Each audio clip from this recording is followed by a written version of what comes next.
আজকের রেসিপি সজনা পাতার রেসিপি। এটা এতটাই মানসম্মত স্বাস্থ্যসম্মত বলে বোঝাতে পারবো না, তো আমি বলে দিব। আমি প্রথম চিংড়ি মাছ, পেঁয়াজ, রসুন সবগুলো তৈলে ভেজে নিচ্ছি। এখন কয়েকটা কাঁচামরিচ ভেঙে দিয়ে দিচ্ছি।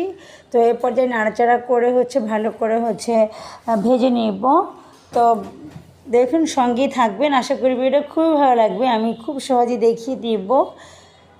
তো যদি আমার চ্যানেল নতুন এসে থাকেন, দেখতে দেখতে ভালো লাগলে অবশ্যই চ্যানেলটা সাবস্ক্রাইব করে রাখবেন। এরপর যে আমি হলুদের গুঁড়া দিলাম 1 টেবিল চামচ, মরিচের গুঁড়া, স্বাদ মতো লবণ দিয়ে নাড়াচাড়া করে একটু ভেজে নেব।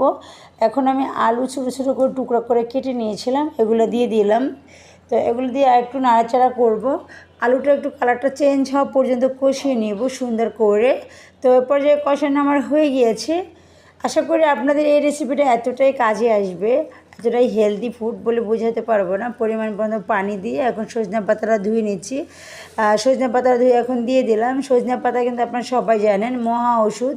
যেমন কালো জিরা যেরকম স্বাস্থ্যসম্মত, এটা কিন্তু যাদের ক্যালসিয়ামের প্রবলেম আছে তারা অবশ্যই এই সজনা পাতার রেসিপিটি করে খাবেন।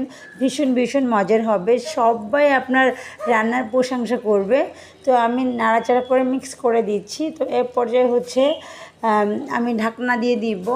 আপনার চাইলে পানি আর একটু বেশি দিতে পারবেন। তো আমি পানিটা একেবারে দিব না, পানিটা 2 বারে দিলে হয় কি স্বাদটা একটু মজা বেশি হবে। এই জন্য আমি ভালো করে নাড়াচাড়া করে উল্টে একটু পানি দিয়ে আমি শাকটা একটু ঢাকনা দিয়ে রাখবো কিছুক্ষণের জন্য। তো আবার একটু উল্টে করে দিয়ে আমি আবারও একটু সময় রাখতে হবে দমে। তো চাইলে এ পর্যায়ে আপনি খেয়ে নিতে পারবেন। ভালো লাগলে পুরো ভিডিওটা শেয়ার করার জন্য অনুরোধ রইল। আসসালামু আলাইকুম।